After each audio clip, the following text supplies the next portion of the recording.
here. So really appreciate you spending the time with us. I know your mornings are busy and you've got a hard stop, I think, at 11:30 or 12:30 your time. But before we go into the interview, I guess I need to do just a little bit of framing and well, probably need to thank you actually for agreeing to be an industry ambassador for Abstrato, because we've got a lot of people, when I talk about Abstrato and the platform, they're kind of like, well, yeah, what's that and what does it do?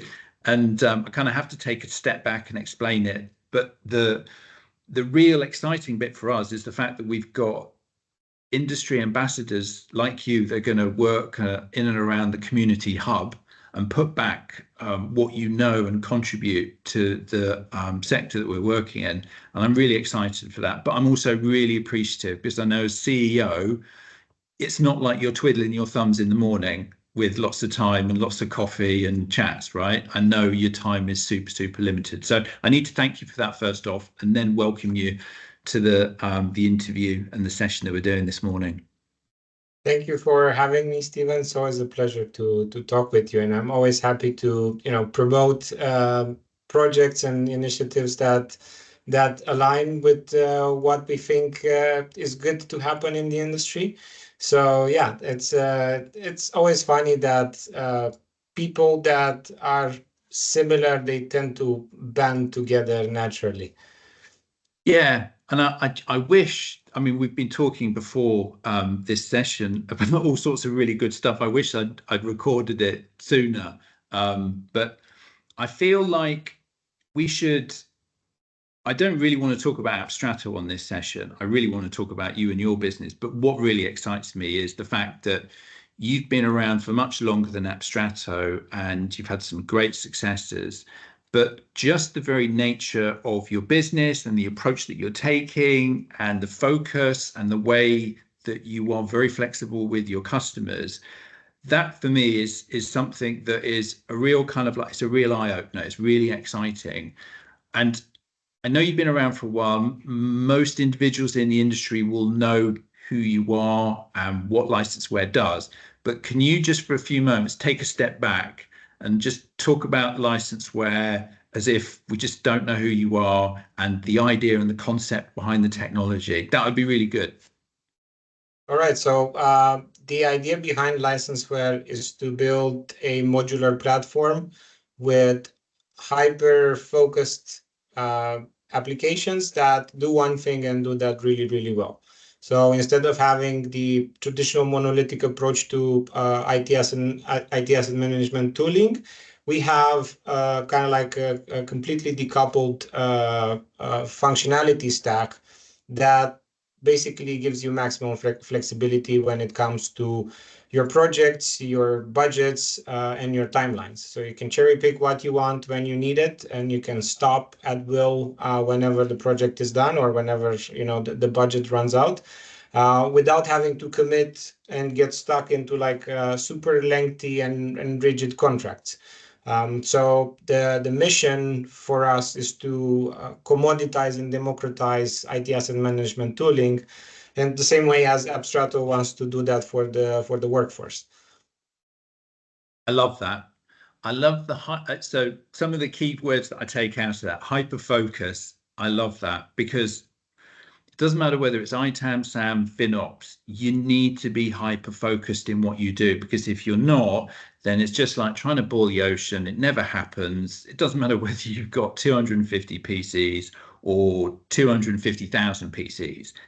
If you don't have that hyper focus, you're in so much trouble. And then the whole idea around being flexible, that suits where we're going right now over the next few years as people try to modernize their estates and they have different ways of consuming.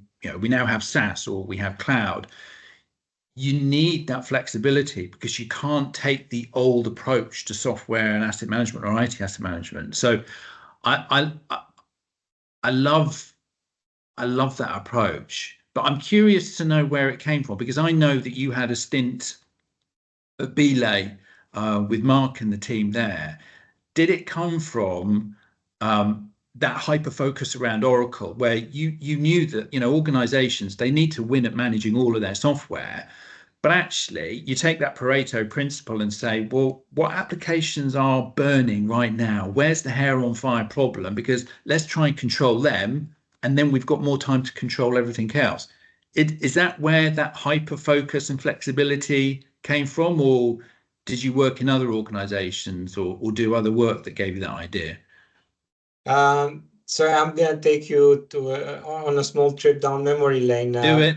Uh, I had the opportunity to start my career in license management at Belay, Yeah. which is kind of like a legacy company that earned a lot of respect throughout the years, and it was founded by some ex-Oracle directors that built the LMS department from the ground up, and that was kind of like my first real job, my first real serious desk job, and it was built to be a different company, to change something in the industry. So that mindset was kind of like molded into me since the early days when I was developing as a professional, right? So they left Oracle and then built this anti-corporate environment, which was like kind of like the complete opposite of what you would see like almost like 15 years ago in the corporate scene.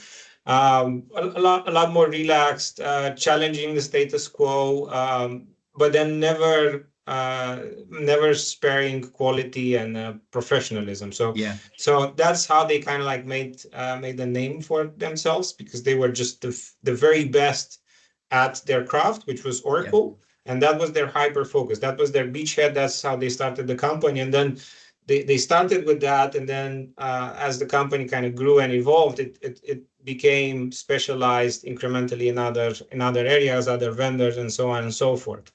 And I just thought, aside from obviously seeing the company scale and seeing it be successful from the inside, I just thought that this is just a very natural way of building systems and companies, um, because you do have to start somewhere, Yeah. especially in an industry where you're seeing just a few major players taking the entire scene.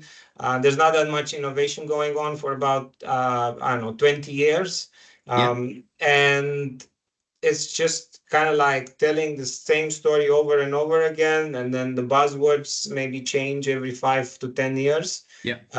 But then at the end of the day, it's the same, and then it's kind of like an illusion of choice when all of the options that you have are pretty much the same thing, similar price, similar culture and organization, and you know if you compare our industry, which has been growing quite a lot, with other industry that have similar growth, you see a kind of like a almost dystopian discrepancy between the Yeah. tools and the ecosystem there versus ours, which is like very Yeah. siloed, very closed.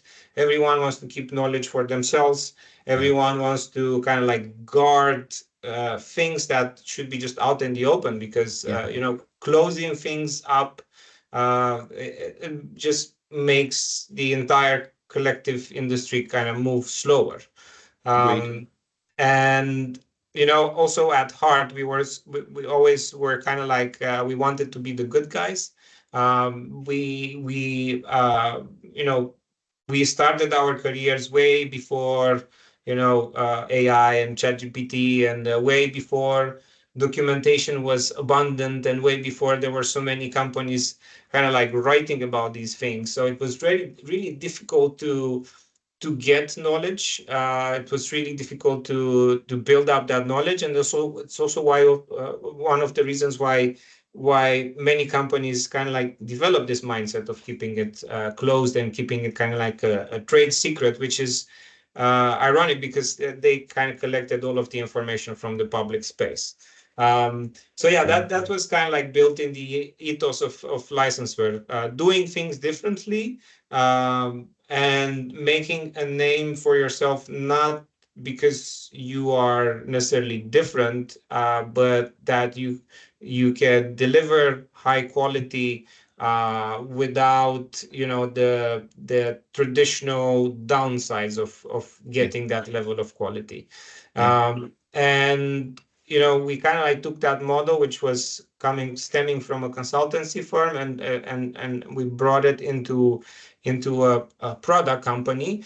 And then instead of having like this hyper Which is tough. specialized, yeah, yeah, That's not like you just mentioned that in one sentence, but that's not easy to do. Not everyone gets to do that, right? yes, because you know, you need quite some time in the industry to develop these ideas. This didn't come to us No. immediately, and we didn't just dream it. We did consulting for about probably over a decade each in the founding team. And then after that, myself and Cyprian, we were also involved in building certain SAM tools for Belay, but also for other companies in the case of Cyprian. And then by having this experience, we kind of like developed our own ideas of how a SAM tool should be built. You know, what are the challenges when you build it? And we kind of took all of those lessons learned across into an environment which was, you know, which we created for ourselves, where we could be free to express ourselves from a professional and creative point of view. Yeah. That was the whole idea of Licenseware. It didn't start as a just build a company type of Yeah. endeavor. It was let's build a tool in our spare time because we're nerds and we like to build technology. But you know, spared, so I know from personal experience that when you're running a business, there is no spare time. And so when you are then trying to build a tool, it just becomes, it's like everything you eat and sleep, it's just constantly on your mind. And I remember the first time I built a piece of software, I naively just thought, okay, I'll get a software developer, we'll contract him in, he or she can spend a bit of time and we'll get something done in a few weeks, like a basic tool, and then that'll be fine. Oh my God.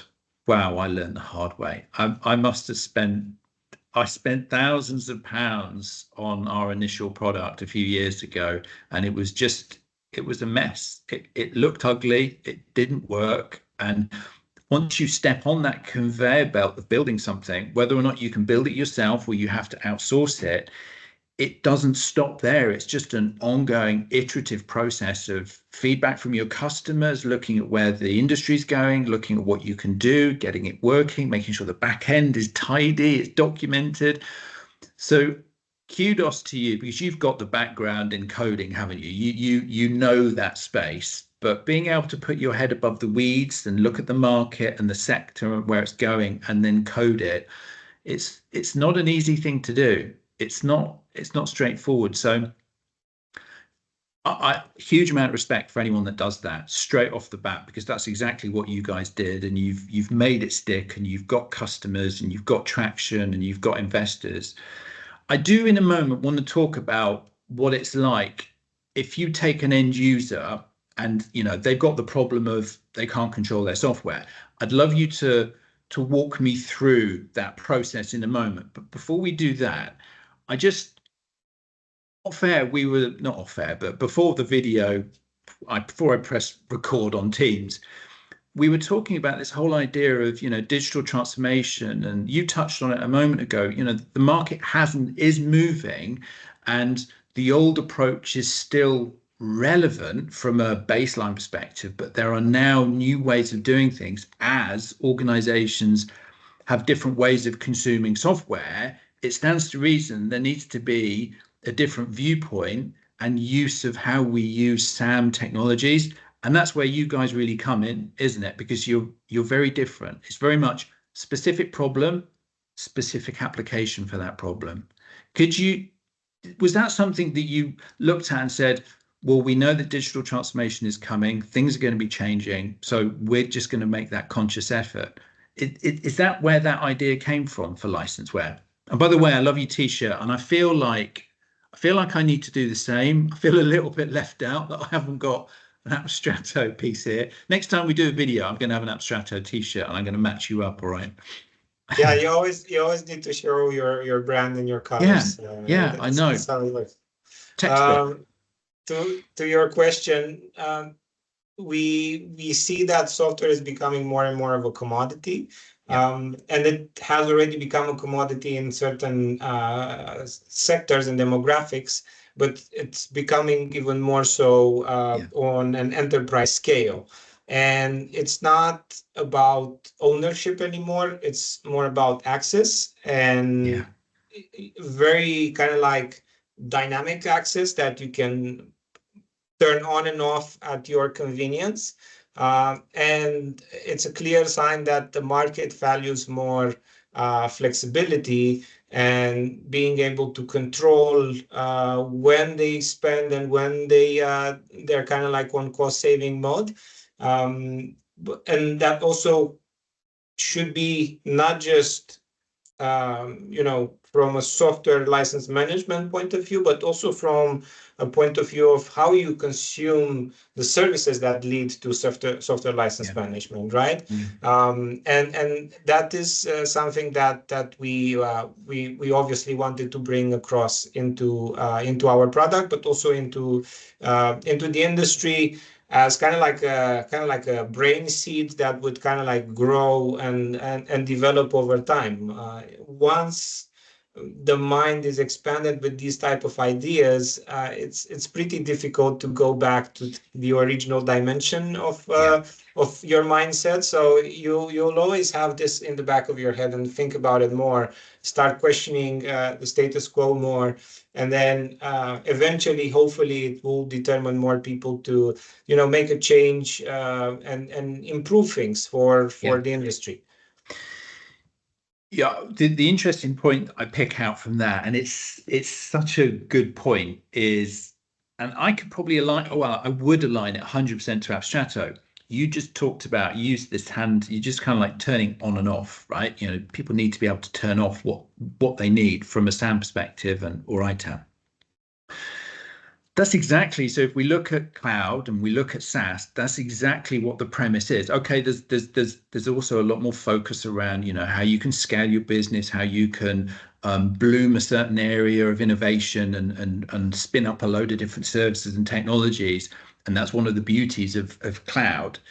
But you've just kind of, by turning that, saying, you can turn our technology on and off and you can scale it up and down to exactly what you need. It's mirroring where organizations are going from a cloud perspective, and having that digital transformation where they can change at pace and at will. It mirrors what you're doing, that to a T, and that kind of new world of pay for what you need, pay for what you're using. I know you have to be careful from a cloud perspective, because if you turn everything on and forget to turn it off at the end of the day, you're paying a little bit more. But I love that analogy that you've just used, because it mirrors where the industry's going, I think. So, okay, right, I get that. That makes perfect sense. Can you spend a few minutes talking around, because we've been talking for 15 minutes, 20 minutes. I want someone that doesn't know licenseware, hasn't come across you. I want you to explain, if they've got a problem with, could be a Microsoft app or an Oracle app or whatever, what it looks like when they come to you and start working with you and your applications. Can you walk through that from kind of start to finish? Yeah, I think one of the main things that I'm proud about, and what we've achieved so far with the product, is that it's one of the only product companies out there that you can get up and running since day one. So the commercial part can be completely done on demand by yourself, self-service, so you don't need to go and talk to our sales guys for weeks until you get pricing and stuff like that. You can just go and get it. The pricing is on the website. You can sign up for free and get a demo project where you can already see analyze data, and you can see what kind of dashboards you're going to get, what kind of insights you're going to get from that data. And then if you think that this is the right fit for you, then you can already start uploading your data. A big differentiator is the fact that we take data from any source. Out of the box, it connects to the most common data sources for that particular vendor or that particular type of analysis. So when we're talking about Microsoft, for example, if you have data from SCCM or Map Toolkit or ServiceNow or Lansweeper, you can pull that data and just drop it all in one bucket, and then that data gets consolidated. You see where your certain tools might have gaps. Maybe Lansweeper is managing all your desktops, and it has the best visibility when it comes to desktops. Maybe SCCM is managing your server estate, and maybe you have a tool that is kind of like generic for both. And then you can see from a coverage point of view what are the gaps in these tools, and then you can fix that. And then once the data is uploaded, the analysis just happens instantly. It takes, in most cases, just a few minutes to analyze even big data sets. So we can do probably like an environment of 10,000 devices in less than an hour from an huge, analysis point of view. Yeah, that's a huge time saver. And even if you have to iterate over that a bit, maybe you add more data, or maybe you want to do some extra analysis on top of it, it's a huge time saver. And then you can iterate and improve on the deliverable. You have that time, right? As opposed to the traditional approach where you kind of like 90% of the time you're focused on the delivery, and then only 10% of the time in kind of like catering to the customer relationship and building that human interface to your business. Yeah.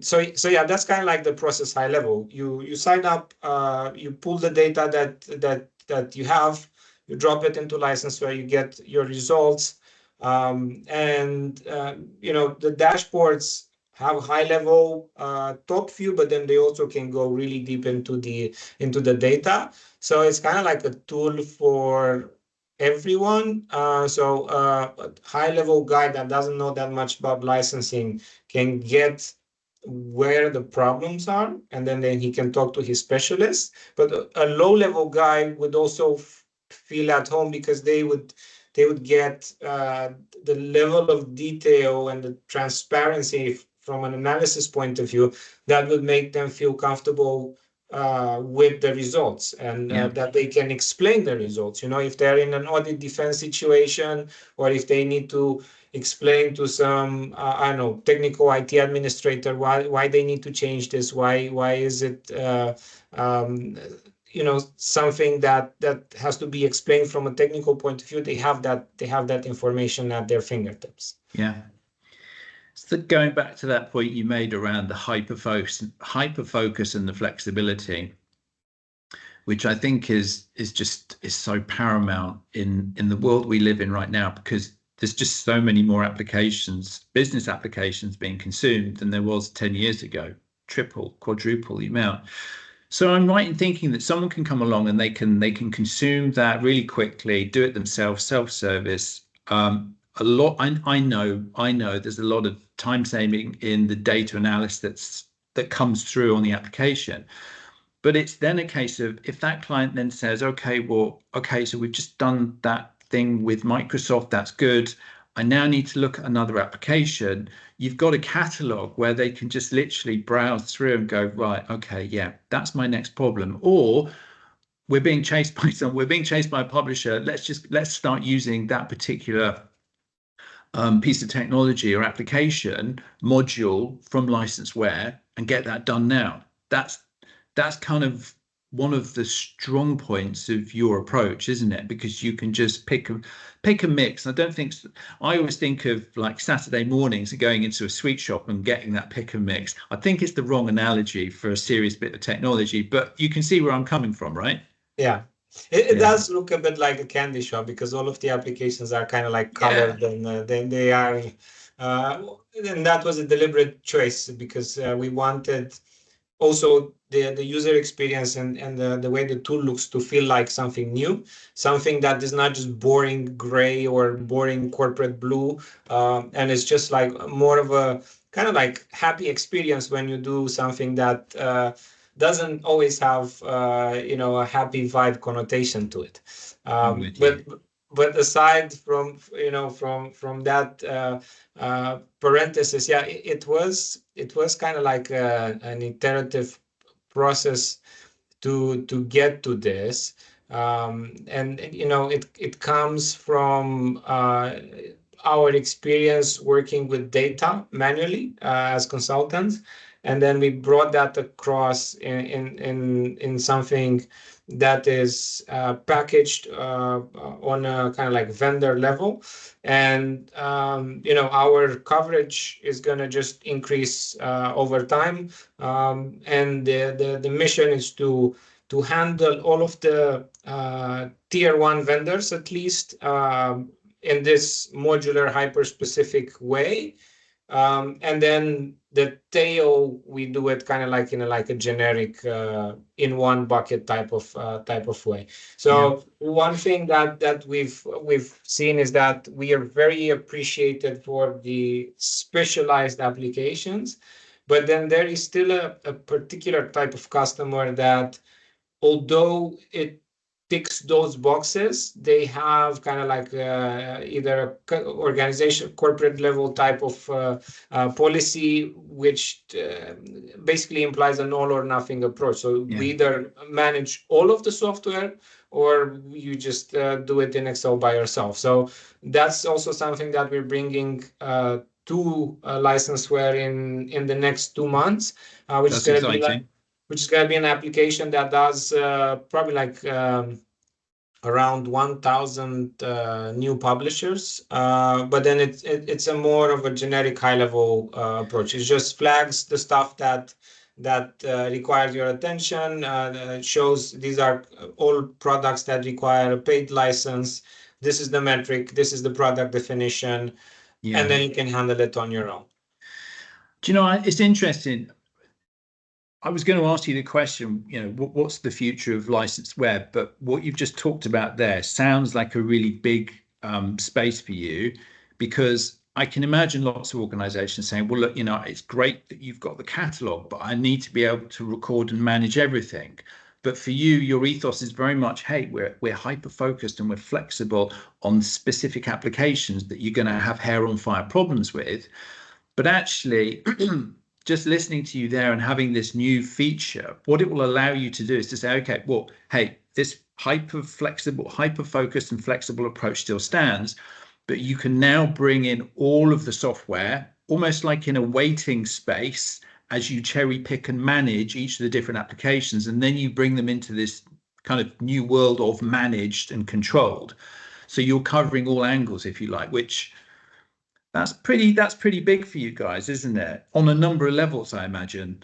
Yeah, we went kind of back and forth with this product decision, because we thought, if we were to make this, we call it the software inventory manager, by the way. All our app naming conventions are very much what it says on the tin type of. Right. So when we came up with this application, we thought like we're going to stray away from our hyper focused approach.